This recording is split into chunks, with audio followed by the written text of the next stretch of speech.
The bitter wind sweeping across Lake Bled carried the last threads of winter, though the calendar insisted spring had already arrived. Elena Kovac watched the icy surface tremble beneath the waves of passing boats, her breath fogging faintly in the crisp Slovenian morning. She stood on the balcony of the lakeside apartment she had once shared with Marco, her fiancé, her almost husband, the man who had told her she was too insecure whenever doubt crept into her voice. But the message labeled *baby*, had not lied. She still remembered seeing it, how her hand had trembled as she held his phone, how her heartbeat sank like a stone in the lake below. The soft chime, the illuminated screen displaying a woman's name she didn't recognize. The 3-sentence admission in that chat thread, coded in intimacy that didn't belong to her. He had treated her suspicion like a flaw, a weakness. He had convinced her to question her instincts, and she had almost believed him. But she was a Kovac, born of a family whose wounds, once inflicted, never healed cleanly. Nay, the Kovac family had always been like the jagged peaks of the Julian Alps, beautiful from afar, treacherous up close.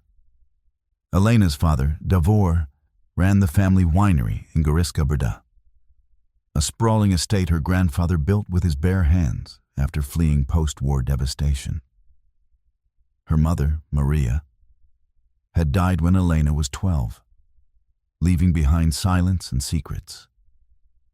Elena had grown up between barrels of aging Rebula wine and long corridors echoing with arguments about inheritance, loyalty, and betrayal. Marco was supposed to be her escape from all that. He had charmed her in Ljubljana during a university conference. Gentle, steady, the antidote to generational chaos.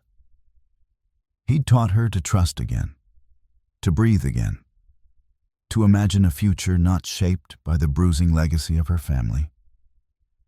For a while, she believed he truly loved her.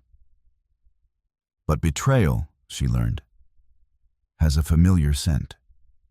It smelled like her father's lies, her uncle's schemes, her grandmother's whispered warnings. And now Marco's.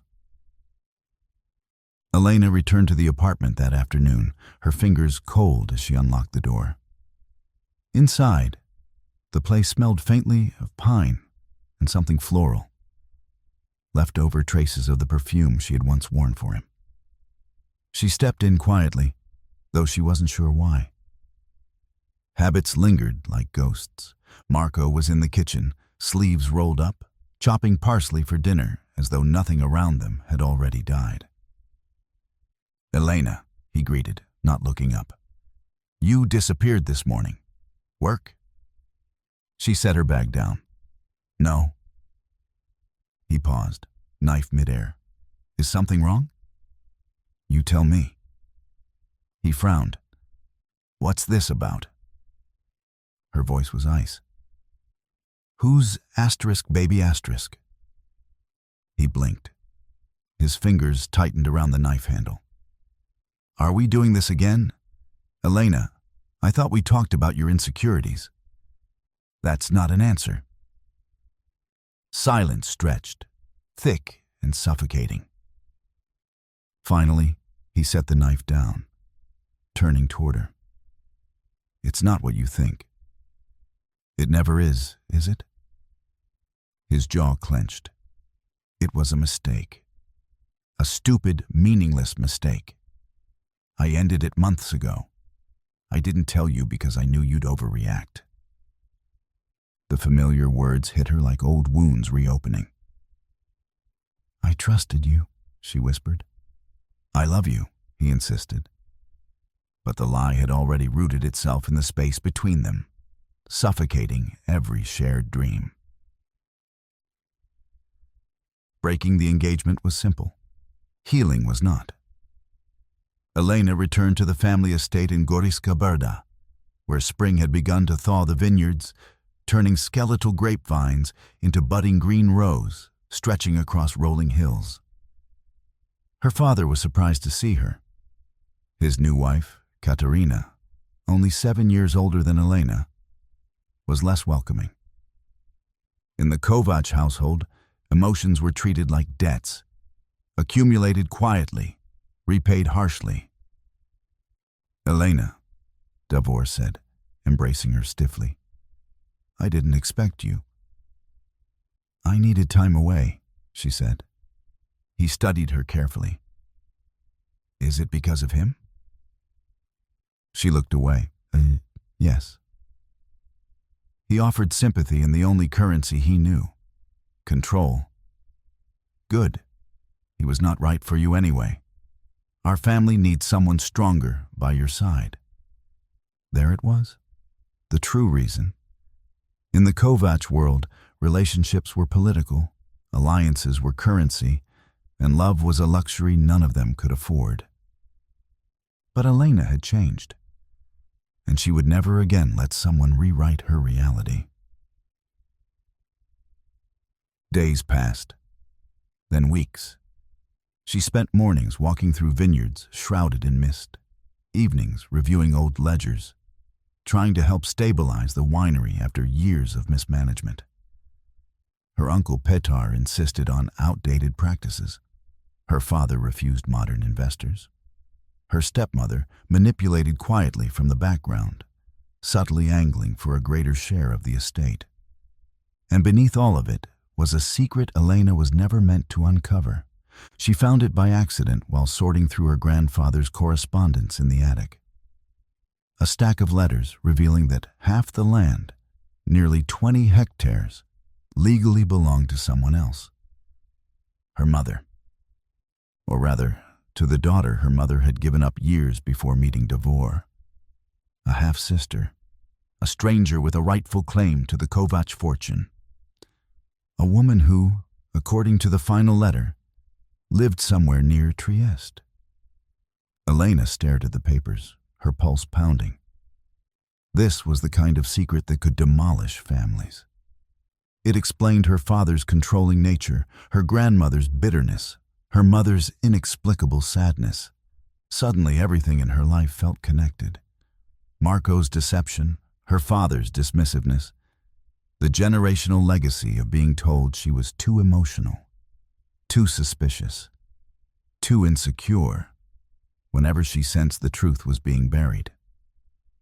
It wasn't insecurity, it was intuition. And now, she had the power to expose everything. She reached out to the name in the letters, Lucia Donati. Uncertain what to expect, the woman replied cautiously, agreeing to meet in Trieste's Piazza Unita d'Italia on a rainy afternoon that painted the city in silver. Lucia was 40, with dark hair streaked in gray and eyes that mirrored Elena's own. "My mother gave you up?" Elena asked, voice trembling. Lucia nodded softly. "She was young, scared. My father's family didn't approve of her. They sent me away. I knew her name, but never imagined she built a life like this." Elena swallowed. She never told anyone. Lucia hesitated. "You didn't come just to tell me this, did you?" "No," Elena admitted. "If you wanted, you could claim your inheritance. Half of everything. Legally, it's yours." Lucia's eyes widened. "Why would you help me? You barely know me." Elena looked out at the Adriatic waves crashing against marble steps. "Because this family thrives on secrets, and they've used them to control me my entire life. I want the truth to break them open." "And what do you want in return?" Lucia asked quietly. "Justice," Elena whispered, "for all the lies." But revenge, slow, meticulous, and righteous, was the deeper truth. When Elena returned to the estate, she set her plan in motion. It began subtly. She introduced new accounting systems that exposed financial inconsistencies her stepmother had carefully hidden. She confronted her uncle about forged signatures on old contracts, ones that would now become evidence of misconduct. She met with local officials regarding land disputes her father had ignored for decades. And finally, she brought Lucia to Slovenia. The confrontation was unavoidable. Lucia arrived at the estate during an early summer storm. Rain hammered the red roof tiles. Lightning cracked across the hills.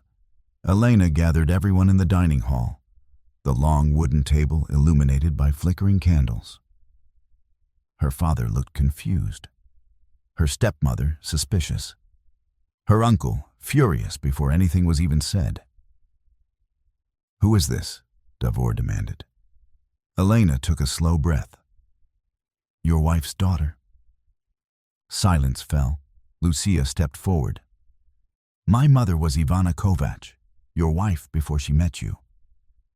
Davor's face drained of color. "That's impossible."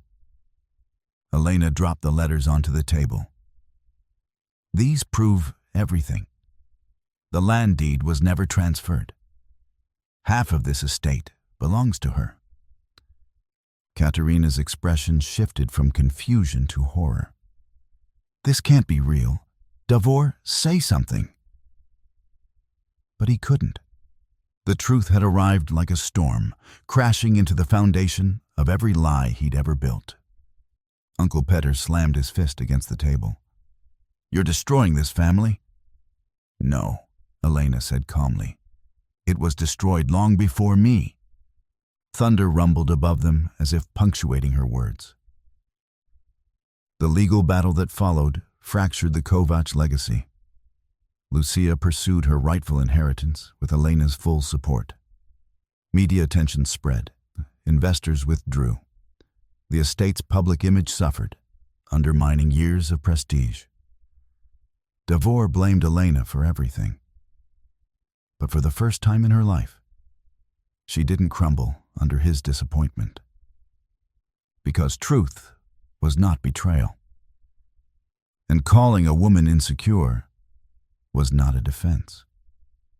It was a warning sign she had overlooked for too long. Marco attempted to contact her during this time. He sent emails, voice messages, even appeared at her family estate once.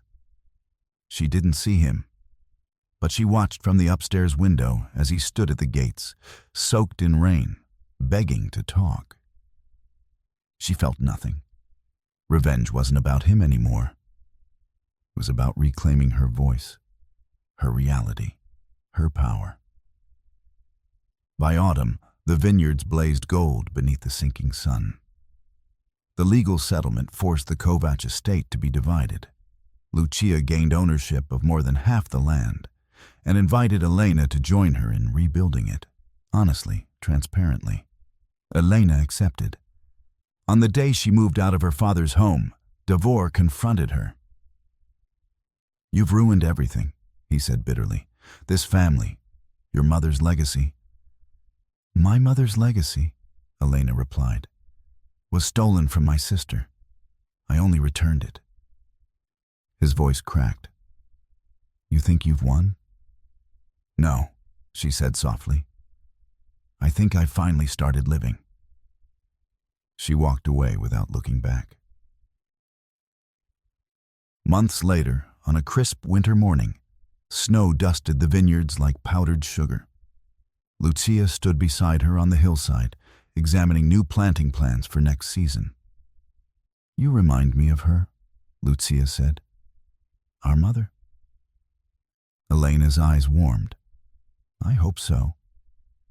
She felt something inside her settle, an ache that no longer felt sharp. Revenge had not been fire. It had been light, illuminating the truth, burning away illusions, revealing the cracks in foundations built on lies. She breathed deeply, the air cold and clean. For the first time in years, she felt whole and utterly, undeniably free.